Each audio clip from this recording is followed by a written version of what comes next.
নমস্কাৰ বন্ধু বান্ধৱীসকল, নতুন এটা ভিডিঅ'ত সকলোকে স্বাগতম জনাইছোঁ। আগন্তুক গ্ৰেড 3, গ্ৰেড 4 আৰু ড্ৰাইভাৰ পোষ্টৰ কাৰণে যি এক্সাম বাকী আছে, সেইকেইটা এক্সামৰ কাৰণে খুব গুৰুত্বপূৰ্ণ MCQ কেইটামান লৈ আহিছোঁ। এতিয়ালৈকে যদি মোৰ চেনেলটো কোনোবাই ছাবস্ক্ৰাইব কৰে নাই, আপোনালোকে ছাবস্ক্ৰাইব কৰি লওক। আৰু মোৰ চেনেলৰ যদি মেম্বাৰ হ'ব বিচাৰে তেন্তে জইন বুটামত ক্লিক কৰি আপোনালোকে মেম্বাৰ হ'ব পাৰিব। আহকচোন ভিডিঅ'টো এতিয়া আৰম্ভ কৰোঁ। আজিৰ প্ৰথম প্ৰশ্নটো হৈছে, সোণালী বান্দৰৰ বাবে বিখ্যাত অসমৰ অভয়াৰণ্যখনৰ নাম কি?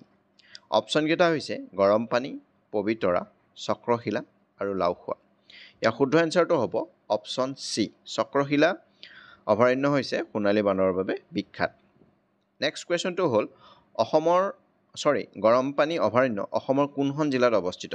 ইয়াৰ অপশ্যনকেইটা হৈছে কাৰ্বি আংলং, মৰিগাঁও, যোৰহাট আৰু নগাঁও। ইয়াৰ শুদ্ধ এনচাৰটো হ'ব অপশ্যন এ, কাৰ্বি আংলং জিলাত গৰম পানী অভয়াৰণ্য অৱস্থিত। নেক্সট কুৱেশ্যনটো হৈছে অসমৰ কোনখন ঠাইক সত্ৰনগৰী হিচাপে জনা যায়? অপশ্যনকেইটা হৈছে মাজুলী, বৰপেটা, যোৰহাট আৰু দেৰগাঁও। ইয়াৰ শুদ্ধ এনচাৰটো হ'ব অপশ্যন বি, বৰপেটা জিলাক অসমৰ সত্ৰনগৰী হিচাপে জনা যায়। বহুতে ভাবিব পাৰে মাজুলী, কিন্তু মাজুলী নহয়, বৰপেটাহে হয়। মনত ৰাখিব এইটো।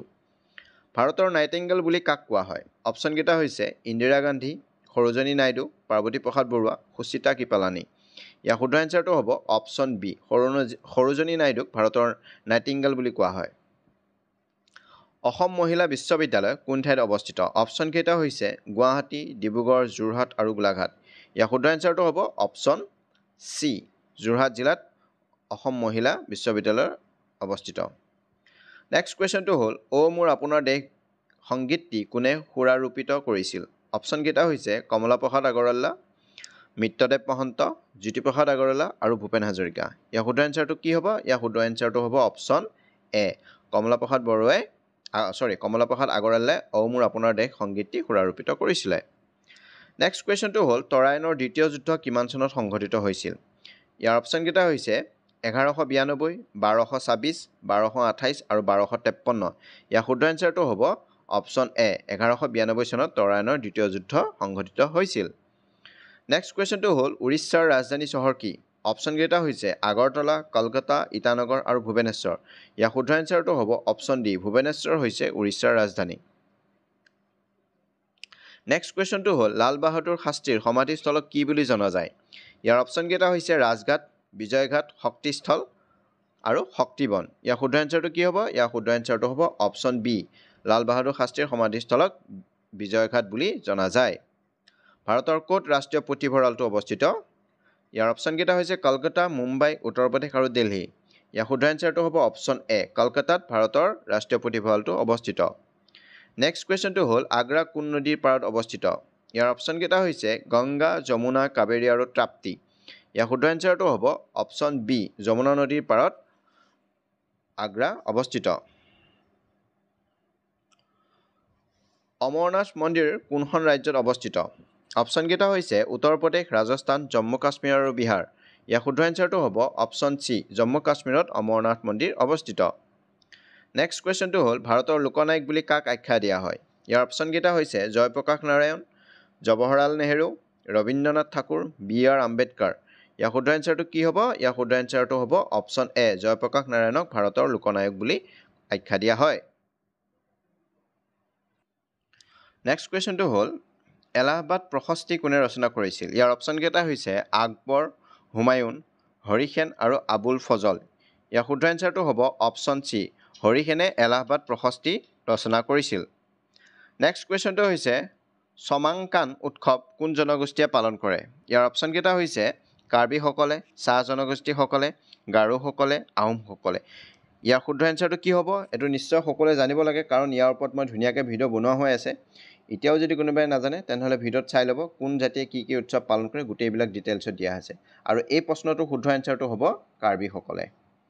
কাৰ্বিসকলে চমাংকান উৎসৱ পালন কৰে। অসমৰ ক'ত কেন্দ্ৰীয় মুগা এৰী গৱেষণা কেন্দ্ৰ আছে? অপশ্যনকেইটা হৈছে যোৰহাট, গুৱাহাটী, গোলাঘাট আৰু ডিব্ৰুগড়। ইয়াৰ শুদ্ধ এনচাৰটো হ'ব অপশ্যন এ, যোৰহাটত অসমৰ কেন্দ্ৰীয় মুগা এৰী গৱেষণা কেন্দ্ৰ আছে। নেক্সট কুৱেশ্যনটো হ'ল দেৱদাস নামৰ বাংলা চলচ্চিত্ৰখন কোনে পৰিচালনা কৰিছিল? অপশ্যনকেইটা হৈছে জ্যোতিপ্ৰসাদ আগৰৱালা, পমথেজ বৰুৱা, ৰবীন্দ্ৰনাথ ঠাকুৰ, বংকিম চন্দ্ৰ চেটাৰ্জী। ইয়াৰ শুদ্ধ এনচাৰটো হ'ব অপশ্যন বি প্ৰমথেশ বৰুৱাই দেৱদাস নামৰ ছবিখনৰ পৰিচালনা কৰিছিল নেক্সট কুৱেশ্যনটো হ'ল ৰাজেশ্বৰ সিংহৰ আহোম নাম কি ইয়াৰ অপশ্যনকেইটা হৈছে চুৰামফা চুলিকফা সুখামফা চুপাতফা ইয়াৰ শুদ্ধ এনচাৰটো হ'ব অপশ্যন এ ৰাজেশ্বৰ সিংহক চুৰামফা নামেৰে আহোম নামেৰে জনায় মানে ৰাজেশ্বৰ সিংহৰ আহোম নাম হ'ল চুৰামফা সেন বংশৰ প্ৰতিষ্ঠাপক ৰজাজনৰ নাম কি ইয়াৰ অপশ্যনকেইটা হৈছে নীতিপাল পুষ্যবৰ্মন মহিৰংগ দানৱ আৰু নীলধ্বজ ইয়াৰ শুদ্ধ এনচাৰটো হ'ব অপশ্যন ডি নীলধ্বজ হৈছে সেন বংশৰ প্ৰতিষ্ঠাপক ৰজা নেক্সট কুৱেশ্যনটো হ'ল 2023 চনৰ T20 ক্ৰিকেট বিশ্বকাপত কেইটা দলে খেলিছিল অপশ্যনকেইটা হৈছে 9টা 11টা 10টা আৰু 8টা এই এনচাৰটো মই নকওঁ আপোনালোকে কমেণ্টত জনাব কেইটা দলে খেলিছিলে নেক্সট কুৱেশ্যনটো হ'ল নৰকাসুৰক কোনে বধ কৰিছিলে ইয়াৰ অপশ্যনকেইটা হৈছে অনিৰুদ্ধ শ্ৰীকৃষ্ণ শিৱই বলোৰামে ইয়াৰ শুদ্ধ এনচাৰটো হ'ব অপশ্যন বি শ্ৰীকৃষ্ণই নৰকাসুৰক বধ কৰিছিলে নেক্সট কুৱেশ্যনটো হ'ল দিবাং ভেলী অভয়াৰণ্য কোনখন ৰাজ্যত অৱস্থিত ইয়াৰ অপশ্যনকেইটা হৈছে মিজোৰাম মণিপুৰ অৰুণাচল প্ৰদেশ আৰু অসম ইয়াৰ শুদ্ধ এনচাৰটো হ'ব অপশ্যন চি অৰুণাচল প্ৰদেশত দিবাং ভেলী অভয়াৰণ্য অৱস্থিত নেক্সট কুৱেশ্যনটো হ'ল ৱাংলা উৎসৱটি কোনটো জনগোষ্ঠীয়ে পালন কৰে ইয়াৰ অপশ্যনকেইটা হৈছে কাৰ্বিসকলে চাহ জনগোষ্ঠীসকলে গাৰোসকলে আৰু আহোমসকলে ইয়াৰ শুদ্ধ এনচাৰটো হ'ব অপশ্যন চি গাৰোসকলে ৱাংলা উৎসৱটি পালন কৰে নেক্সট কুৱেশ্যনটো হ'ল তলৰ কোনখন ব্ৰহ্মপুত্ৰৰ উত্তৰ পাৰৰ উপনৈ ইয়াৰ অপশ্যনকেইটা হৈছে দিচাং কলং দিখৌ আৰু সোৱণশিৰি ইয়াৰ শুদ্ধ এনচাৰটো হ'ব অপশ্যন ডি সোৱণশিৰি হৈছে ব্ৰহ্মপুত্ৰৰ উত্তৰ পাৰৰ উপনৈ এইটো এটা কথা কওঁ ইয়াৰ আগৰবাৰ এড্ৰিত উত্তৰ পাৰৰ জিলাকেইখন কি দক্ষিণ পাৰৰ জিলাকেইখনৰ ওপৰত প্ৰশ্ন আহিছিলে ঠিক তেনেকৈ নদীবোৰৰ ওপৰতো প্ৰশ্ন আহিব পাৰে সেয়েহে আপোনালোকে উত্তৰ পাৰৰ নদীবোৰ আৰু দক্ষিণ পাৰৰ নদীবোৰৰ লগতে উত্তৰ পাৰৰ জিলাকেইখন দক্ষিণ পাৰৰ জিলাকেইখন আপোনালোকে ভালকৈ চাই যাব নেক্সট কুৱেশ্যনটো হ'ল মেলেৰিয়া ৰোগ সৃষ্টিকাৰী অণুজীৱবিধ হ'ল এবিধ বেক্টেৰিয়া প্ৰটজবা ভেঁকুৰ আৰু ভাইৰাছ ইয়াৰ শুদ্ধ এনচাৰটো হ'ব অপশ্যন বি মেলেৰিয়া ৰোগ সৃষ্টিকাৰী অণুজীৱবিধ হ'ল এবিধ প্ৰটজবা নেক্সট কুৱেশ্যনটো হ'ল চীনৰ ৰাজধানী চহৰ কি অপশ্যনকেইটা হৈছে আংকাৰা টাইপে বেইজিং আৰু হাৰাৰে ইয়াৰ শুদ্ধ এনচাৰটো হ'ব অপশ্যন চি বেইজিং হৈছে চীনৰ ৰাজধানী